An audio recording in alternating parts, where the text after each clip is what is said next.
Jos piippu savuttaa, Jemi ratkaisee ongelman. Hei, tervetuloa tutustumaan, miten tulisijan savutusongelma ratkeaa lopullisesti Jemi-imuria käyttämällä.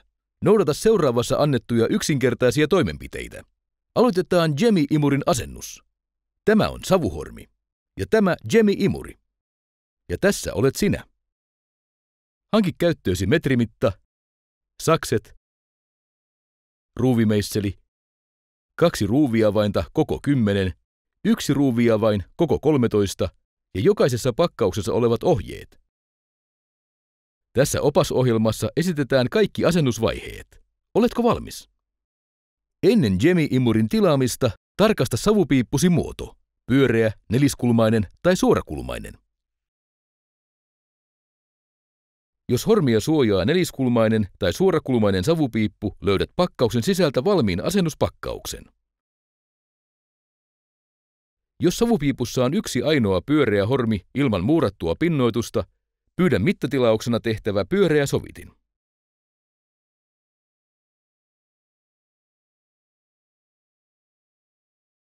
Metrimittaa käyttämällä mittaa putken ulkoinen halkaisija ja tilaa yhdessä Jemi-imurin kanssa myös pyöreä sovitin. Aseta pakkaus pystysuuntaan avattava puoli ylöspäin. Avaa pakkaus katkaisemalla kiinnikkeet saksilla tai veitsellä.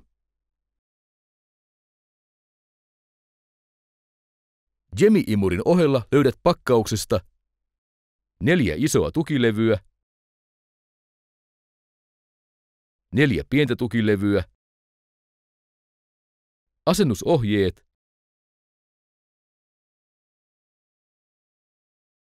asennukseen tarvittavat ruuvit ja pultit sekä nopeuden säätimen. Mittaa hormin koko. Aseta 4 tukilevyä imurin 4 sivulle.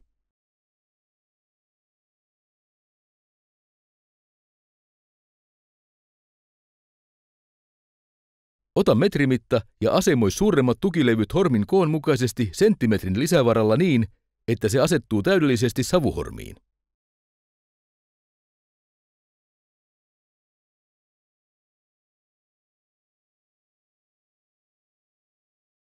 Lukitse 4 suurta tukilevyä pakkauksessa olevalla 4 pienemmällä tukilevyllä 2 ruuviavainta käyttämällä.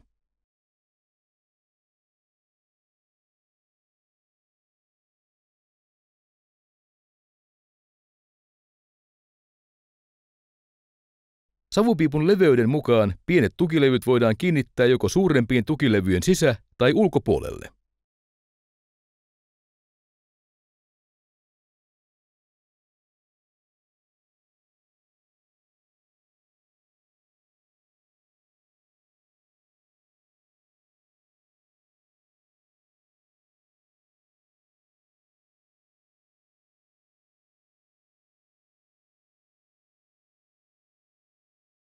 Ota pienemmät ruuvit muttereiden kanssa kiinnittääksesi 4 pienempää tukilevyä suurempiin tukilevyihin.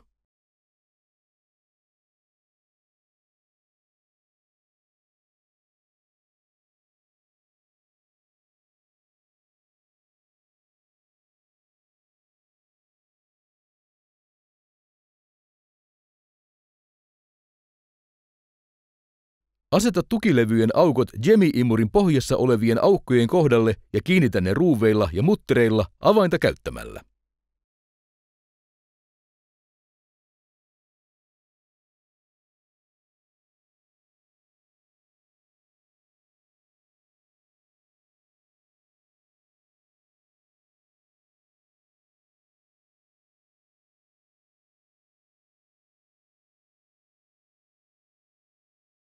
Kiristä ruuvit toista ruuviavainta käyttämällä.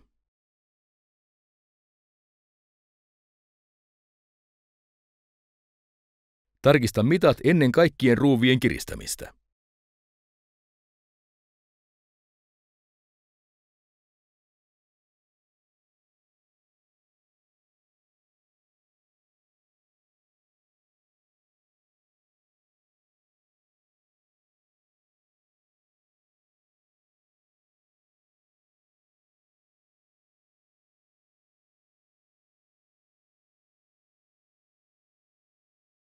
Ota imuri nyt pois pakkauksesta tarttumalla sen ulkoreunaan.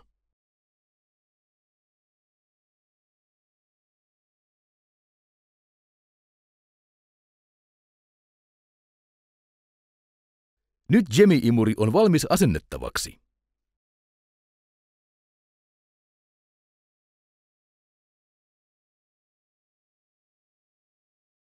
Aseta imuri hormin savupiipun päälle.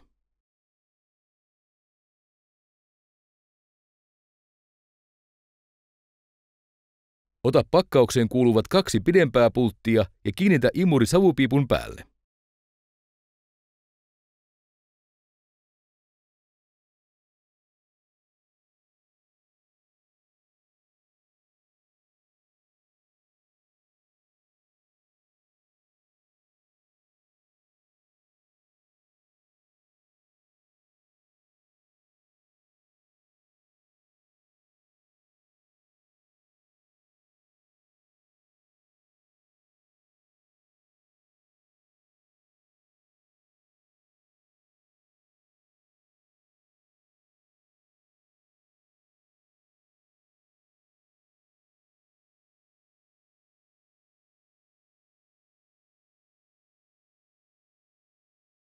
Jatka nyt imurin lähellä olevaa kaapelia viedäksesi sen säätökeskukseen, joka asetetaan yleensä takan viereen käyttöhelppouden saavuttamiseksi.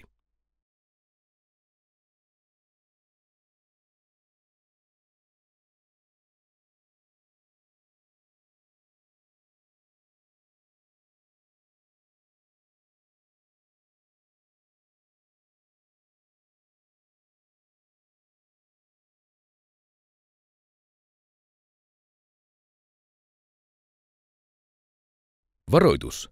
Älä irrota kaapelia moottorin liitinrimasta käyttääksesi sen tilalla muita kaapeleita, sillä valmiiksi asennettu kaapeli soveltuu käytettäväksi korkeissa lämpötiloissa.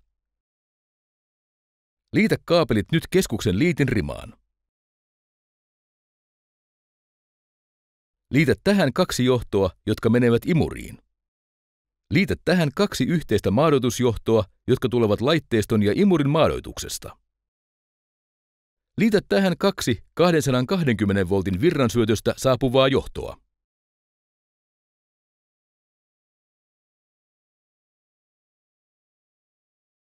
Nyt voit ripustaa säätimen seinälle tai tehdä halutessasi upotusasennuksen seinään.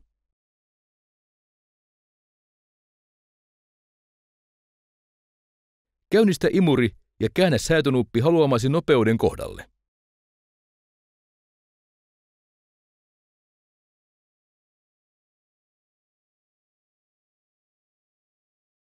Jamie-imurissa on 3 imunopeutta, sen käyntiääni on hiljainen ja käyttö turvallinen.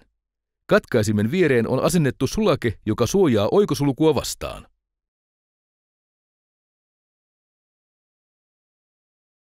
Jamie-imurin ansiosta savuongelmat katoavat kodistasi tai yrityksestäsi.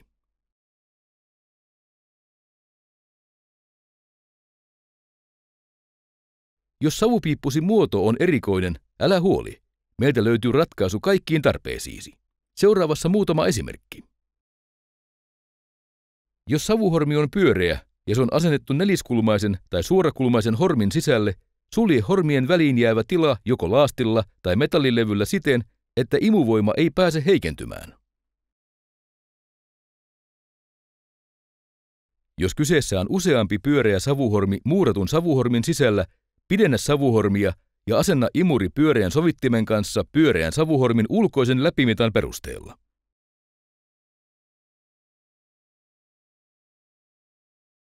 Jos savuhormi ylittää Jamie-imurin mitat, eli sen koko ylittää 43 senttimetriä, asenna imuri, jossa on suuremmat säädettävät tukilevyt käyttämällä 4 pystysuuntaan asennettavaa tulppaa imurin 4 kulmassa.